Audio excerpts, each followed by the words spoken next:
Галина Александровна, расскажите, пожалуйста, как быстрее можно избавиться от кашля? Давайте разберемся, что это за кашель изначально. Первое. Есть кашель как навязчивое движение. Это когда либо ваш ребенок, либо вы, не имея к этому, будем говорить, отношения, к простудному заболеванию, вы совершаете вот такие движения навязчивые, либо шмыгание носом с паузой, либо подкашливание. Их можно отнести к навязчивым движениям. И здесь в роли вашего доктора может выступать либо психотерапевт, либо невролог, либо психиатр. Это тики, это навязчивые движения, синдром навязчивых движений. Ничего у вас нет ни в дыхательных путях, и нос у вас сухой, но центрального характера повреждения нервной системы дает нам вот такие вещи. Это первый ответ. Второй ответ. Вы не мыли руки, вы трогали лицо. Я уже однажды отвечала, что врачи не болеют по причине двух пунктов. Они моют руки и не трогают лицо. Поэтому ваша простуда – это, как правило, то, что вы касались пальцами, там, грязными руками, слизистую носа, глаз и так далее. Или ели в одной руке телефон, а в другой пирожок. И вот с телефона-то у вас все и попало. Или касались ключей, или прочее. Итак, вы заболели. Бактериальное, будем говорить, происхождение вашей простуды. И это не закончилось просто легким недомоганием температуры, допустим, у вас там 37,5, насморк и прочее, а еще воспалительный процесс распространился и на бронхи, и вы заболели бронхитом. Как правило, вам врач назначает отхаркивающие препараты. Это препараты не от кашля, это препараты для кашля. В мире существует всего 2-3 препарата, которые блокируют центр кашля, скажем так, не раздражается. Я так примитивно объясняю, не на медицинском языке. Когда вам нужно поспать, вы выпиваете препарат этот, и у вас как бы кашель был, есть и остается. Но вы не кашляете. Это дает более спокойный глубокий сон. Но этих препаратов 2-3 названия. Они очень редкие, они выписываются только врачом. А вот 99% препаратов, так называемые, как вы считаете, от кашля, они для кашля. Они являются в роли растворителей вашей мокроты. Что такое мокрота? Это когда возбудитель, попавший на вашу слизистую, вызывает на вашей слизистой воспалительный процесс. Это отек, выделение слизи, и потом идет отторжение вот этого слизистого слоя. Ну, мысленно представьте, вы поранили руку. Образовалась корочка. Эта корочка уйдет, и новая кожа вырастет. Вот когда вы заболеваете, организм отвечает вот таким большим количеством выделения слизи. И эта слизь, защитная реакция, она должна все вирусы, микробы и все абсолютно вредные агенты должна просто смыть. В дыхательных путях у нас тупик. Там никуда ничего не уйдет, как в нашем пищеводе. И получается, мы должны из дыхательных путей это вещи все эвакуировать.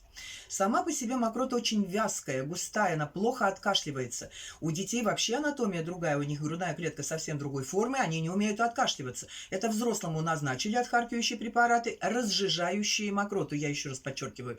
И ему сказали, вот это попьете, мукалтин, бромгексин там или что-нибудь в этом роде, АЦЦ, и все. И этот человек сам лечится, и никаких проблем там постепенно все это у него решается. Вопрос. Если ребенку назначены отхаркивающие препараты, помните, что вы только разжижаете мокроту, но никуда кашель не деваете. Мокрота разжижается, по составу становится больше, вернее, по объему больше, а по составу жиже. И получается, она заполняет дыхательные пути. И если вы дали отхаркивающие препараты, то есть разжижающие мокроту, а увеличивающие ее по объему в ночь, то ваш ребенок будет биться в кашле всю ночь, тем самым мучая вас и себя в том числе.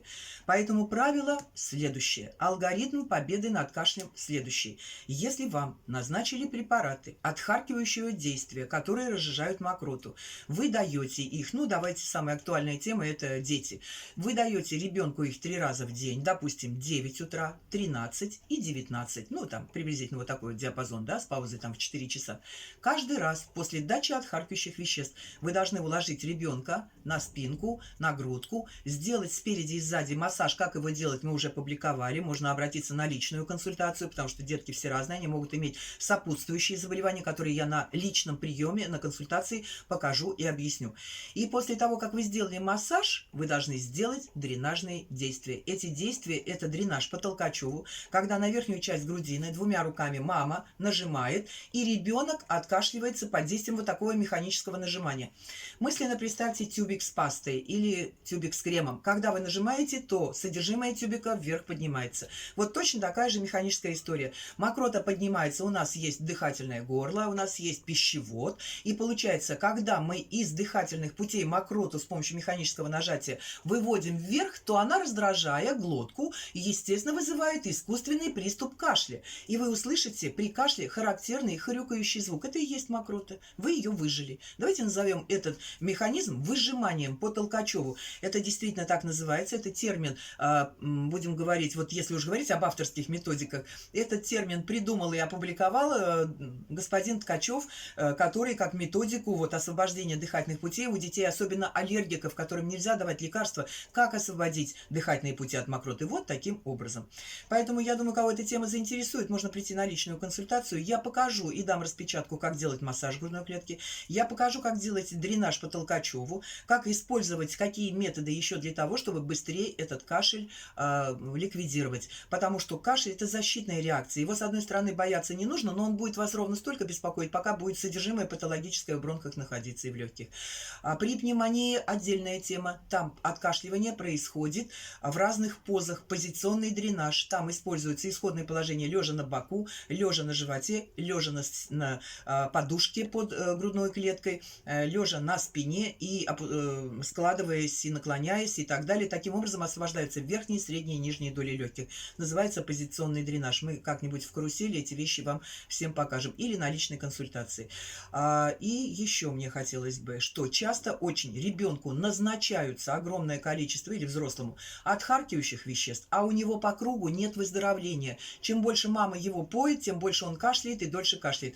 Мокроту-то никто не выводит. Получается, растворить-то вы растворили, а за собой не убрали. Вот это самая главная ошибка. И еще ошибка. В ночь не надо давать отхаркивающие препараты. В 7 часов вечера вы последний раз ребенку дали лекарство, через полчаса вы сделали массаж и дренаж. И чистенький ребенок прокашлялся уже у вас до 10 вечера и уснул потом в ночь спокойным сном.